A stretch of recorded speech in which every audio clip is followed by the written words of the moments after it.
শ্রমিক দিবস উপলক্ষে বায়তুল মোকাররমের দক্ষিণ গেটে জামায়াতের শ্রমিক সংগঠনের সমাবেশে আসছেন নেতাকর্মীরা। এই মুহূর্তে সেখানে আছেন সহকর্মী শফিক মুন্সি। সরাসরি যাচ্ছি তার কাছে। শফিক,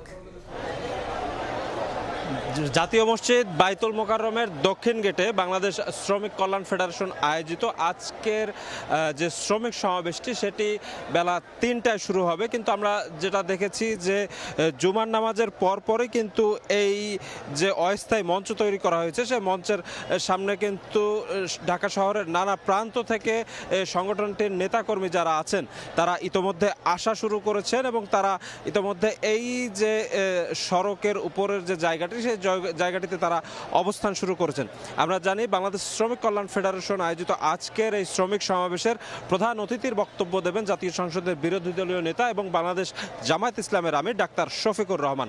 তিনি কিন্তু যে বিষয়টি শ্রমিকদের উদ্দেশ্যে বলবেন তার মূল বিষয়টি হচ্ছে যে বাংলাদেশে শ্রমিকদের বর্তমান অবস্থা এবং তাদের অধিকার নিয়ে কিন্তু তিনি কথা বলবেন। একই সাথে দল হিসেবে বাংলাদেশ জামায়াত ইসলামী সহ তাদের যে এই অঙ্গ সংগঠন অর্থাৎ শ্রমিক কল্যাণ ফেডারেশন তাদের কি কি কার্যাবলী আছে শ্রমিকদের মান উন্নয়নে জীবন মানের উন্নতিতে সেই বিষয়গুলো কিন্তু তিনি তুলে ধরবেন। একই সাথে বর্তমান সরকারের প্রতি কিন্তু ১৩ দফা দাবি তুলে ধরবেন বলে আমরা জেনেছি।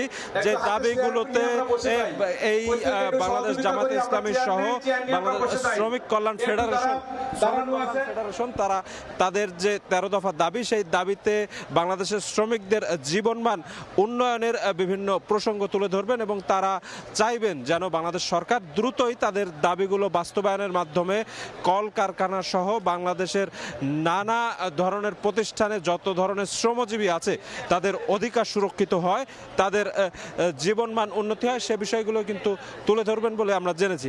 আমরা যে বিষয়টি জানতে পেরেছি যে বেলা ৩:৩০ নাগাদ হয়তোবা বাংলাদেশ জামায়াত ইসলামের আমির তিনি এই অস্থায়ী মঞ্চ যেটি তৈরি করা হয়েছে বাংলাদেশ শ্রমিক কল্যাণ ফেডারেশনের সেই মঞ্চে তিনি উপবিষ্ট হবেন এবং তিনি এই শ্রমিক সমাবেশে তার বক্তব্য রাখবেন।